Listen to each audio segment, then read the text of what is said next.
But coming to the question of Qadar. Qadar is the sixth pillar of Iman.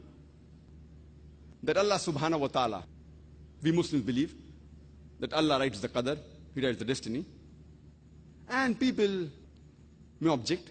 Many people ask this question, Muslims and non-Muslims alike, that if everything Allah has written in the destiny, that fine whether this person is going to do good or bad, whether they're going to commit a murder, or whether they're going to commit a rape, or whether they're going to rob, or whether they're going to do good deeds, whether they're going to go to hell or heaven, if everything is mentioned, then where is our choice? Who's to blame? If I commit a murder, Allah wrote in the Qadar, I'm going to commit a murder, and I commit a murder. Who's to blame? Allah is to blame. So why should I be put in hell? And this is a very logical question. The reply to this question is that we have to understand the concept of Qadar and destiny. That Allah subhanahu wa ta'ala has destined things, where a person is going to be born, in which condition he'll be born, when will he die, which land will he die. Allah says in the Quran in Surah Isra chapter 17 verse number 14 that whenever a child is born, the fatir is bound on his neck. The moment he's born, Allah knows everything what he's going to do. Good or bad, right or wrong, whether he's going to go to hell or heaven. But Allah subhanahu wa ta'ala has ilm ghaib. I'll give you an example.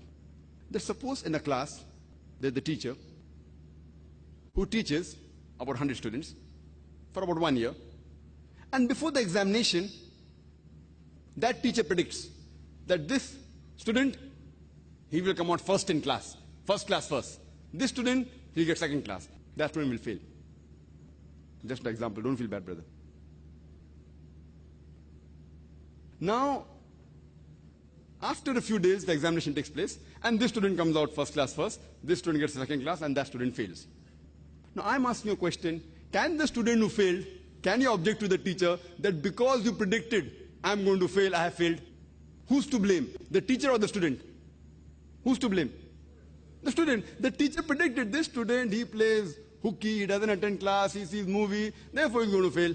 That student is okay, average. That student is very intelligent, does good, hard work. So teacher predicts in advance before the examination, this student will get a first class first, this student second class, that student fail, and the student comes out first class first, second class, that student fails. But because the teacher predicted, that does not mean the teacher is to blame. The teacher has taught everyone correctly and equally. Similarly, Allah subhanahu wa ta'ala has ilm ghaib. He has knowledge of the future. Certain things they are destined. He has said that okay, this person is born in this land, on this particular date, he'll die in this land, in this particular date, etc. His surrounding, he'll be wealthy or whatever it is. But the choice is yours. For example, after you pass your 12th standard, you have a choice of becoming an engineer, or becoming a doctor, or becoming a lawyer. The choice is yours.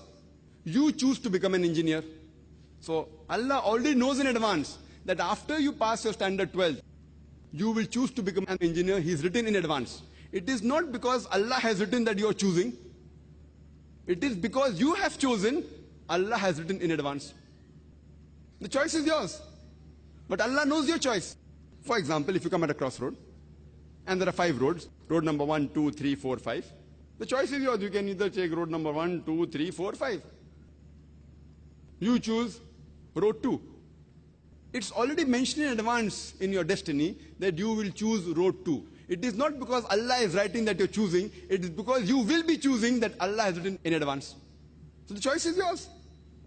You have a choice to earn your living, whether with good deeds, halal way, or with robbing, haram ways. The choice is yours. Now you rob. The choice was yours. But Allah knows in advance that this person, he would want easy money and he will rob. So Allah has written in advance that this particular person at the age of 25, he will rob. Who's to blame? You are to blame. But because Allah has ilm ghaib, He has written in advance. The choice is yours. Allah has given us human beings free will. You cannot blame Allah subhanahu wa ta'ala for your misdeeds. If you go to hell, it is because of your misdeeds. And if you go to Jannah, it is because of the grace of Allah subhanahu wa ta'ala.